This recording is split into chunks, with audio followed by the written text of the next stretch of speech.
इस क्लास में मैं आप लोगों को बताऊंगा कि सेल, गिफ्ट, बिल और मॉर्गेज में क्या अंतर होता है।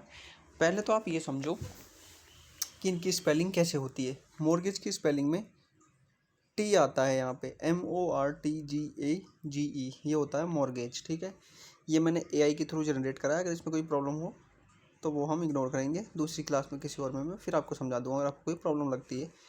बाकी ये सारा ईजी लैंग्वेज है। ठीक है, तो पहला वर्ड है हमारा सेल। क्या होता है सेल? आपने देखा होगा यहाँ वहाँ लगी रहती है, कपड़ों की सेल, बहुत सारी सेलें होती है। तो वो सेल क्या होती है?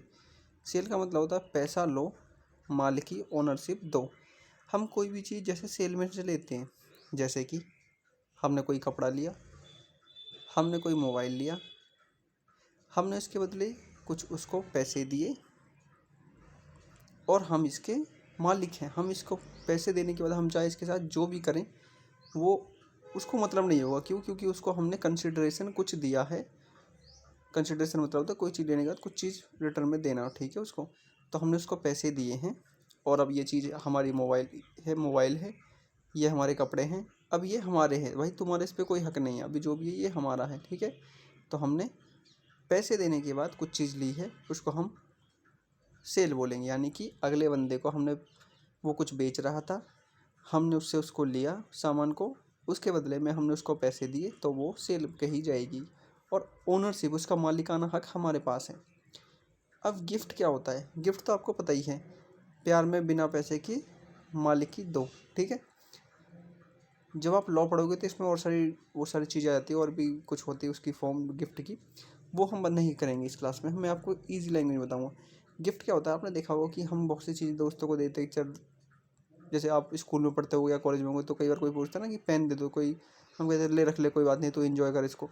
उसके बदले में हम उससे कुछ मांगते नहीं हैं, तो उस पेन का फिर वो मालिक कौन हो जाता है? फिर वो हो जाता है। हमारा तो कोई मतलब नहीं है, हमने तो उसको दे दिया। यानी कि हमने रिस्पेक्ट में, प्यार में, जिसमें भी, बिना पैसे के हमने उसको मालिकी दे दी कि भाई अब तू जान, तेरा काम जाना, ये चीज़ अब तेरी हो गई है।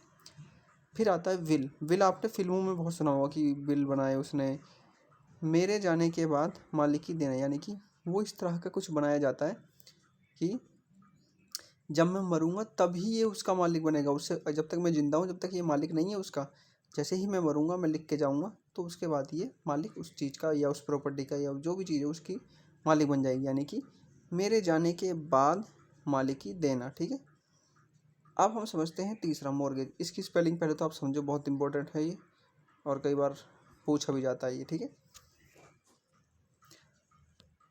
ये जो होता है मॉर्गेज, इसका मतलब होता है प्रॉपर्टी दिखाकर उधार लो। यानी कि कई लोग घर होते हैं वो मॉर्गेज पे लेते हैं। ठीक है, तो इसमें क्या होता है कि वो इन्जॉयमेंट तो करते रहते हैं पर मालिक नहीं होते वो उसके। मालिक कौन होता है? जिससे वो लोन लेते हैं, उसके बाद उसके पेपर सारे कुछ रखा होता है। ऐसे समझो कि मॉर्गेज ही समझो आपको, इसको कुछ और मत समझो, क्योंकि सिंपल चीज़, जो चीज़ जैसी है उसको वैसे ही समझो, एज इट इज़। उसको किसी और वर्ड के थ्रू अभी कनेक्ट मत करो। ठीक है, तो मॉर्गेज का मतलब ये होता है कि प्रॉपर्टी दिखाकर उधार लो। ठीक है, आप सिर्फ इंजॉयमेंट कर सकते हो उस प्रॉपर्टी का, भी आप मालिक नहीं कहलाओगे उसके। तो ये होता है इसका। ठीक है, सेल यानी कि ओनरशिप दे दिया, उसके बदले में हमने कुछ पैसे ले लिए। गिफ्ट, हमने अब ओनरशिप दे दी, उसके बदले में हमने कुछ लिया नहीं उससे। बिल यानी कि जब मैं मरूंगा तो उसके बाद वो तुम उस चीज़ का मालिक बन जाओगे, जो भी चीज़ मैं तुमको देने वाला हूँ। पर मेरे मरने के बाद, जब तक मैं जिंदा हूँ, जब तक वो बिल नहीं कहेगी। ठीक है, और मॉर्गेज क्या होगी? यानी कि प्रॉपर्टी दिखाकर उधार लो। तो ये सारी कुछ चीज़ें होती हैं। ये मैंने आपको इजी लैंग्वेज में समझा दिया। आगे आपको, आप चाहो तो इसका स्क्रीनशॉट भी ले लो और चैनल को सब्सक्राइब करो। आगे आप बताना आपको क्या समझना है, फिर मैं आपको वही समझाऊंगा।